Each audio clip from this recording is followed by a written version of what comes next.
Probably the best meta heroes are like Lina, Storm, Ember, Void Spirit. All these heroes are super mobile. They are able to push side lanes while like they're scaling at the same time.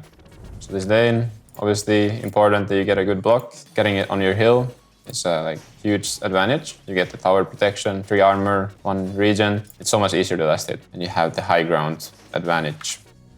If you guys have any indication of your opponent not blocking in a lane where you guys can harass him, then you guys should immediately stop blocking. Like, let's say the opponent is not blocking, I would see the wave right now, and I should immediately stop blocking. Because if I would keep blocking and he didn't at all, then the wave would definitely go in my tower. All his creeps would die in like 10 seconds. And then my full wave would be in his tower, and the same would continue to happen for like 2 minutes until like the lane stabilizes in the mid lane. With the first ward, you basically want to do 2 things. 1, you want to see the rune, and 2, you want to see the enemy support rotation. This is very important if they have roaming heroes, which Rubik isn't really, but if they would have like Earth Spirit or Earthshaker or Tiny for example, heroes like that, they naturally want to move to mid, right? Because they want to get kills. Always pushing the lane in, always. This way you might have access to even to the enemy small camp. But more importantly, also you get this, your own side of at least you get this one, always. But it's really efficient way of playing the lane. Is pushing it out as fast as you can and then going for the camps and the runes. As a rule of thumb in mid lane, I would recommend buying Quelling Blade on pretty much all melee heroes, just because it helps the last hitting so much. It's definitely worth the money. And always stack your camps if you have a hero who can farm. You can see how much they prioritize the stacks. I already start orbing the camp to make it low, so I will kill it for 4 minutes. So I always get the next camp.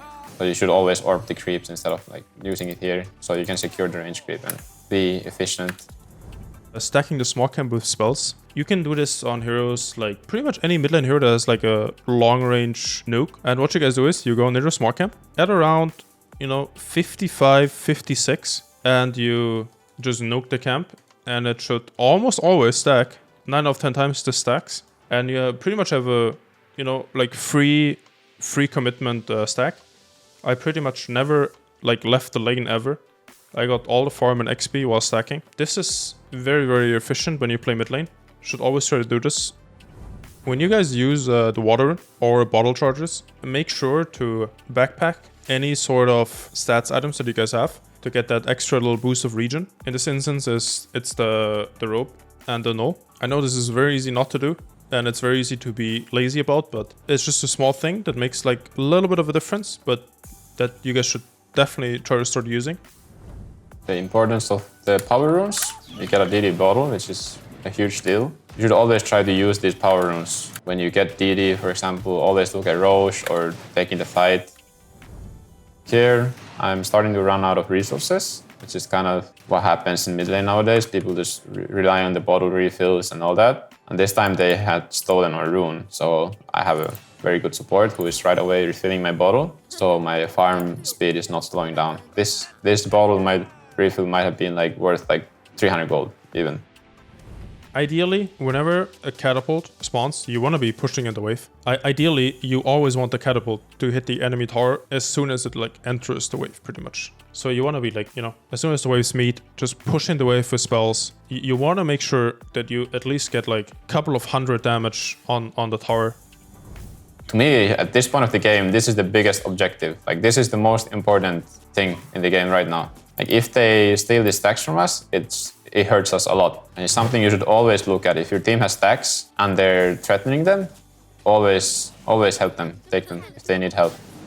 So right now, it's 9.5 minutes in, and this snap, he plays this ward again that we talked about already. This is very useful. You can always play on this. You will always see heroes. You can use it to pressure mid tower. And you see me, it's right away when I see this ward, I want to play in this area. I see the draw, it's just a free kill for me. And this is all because of this ward. You should always try to play on your wards.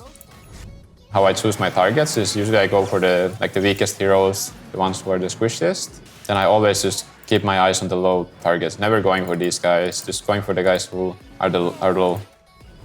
Cutting these waves is really important, and it's something people really need to talk about more often. Like when you are winning the game, you always want to cut these waves. Like if you can cut this wave also, then it's perfect. But usually you might just get 2 out of 3. But sometimes if you have heroes with minions or summons or illus, then you can cut all 3 waves. And then the map becomes really hard for them to play because all the waves are pushing into them.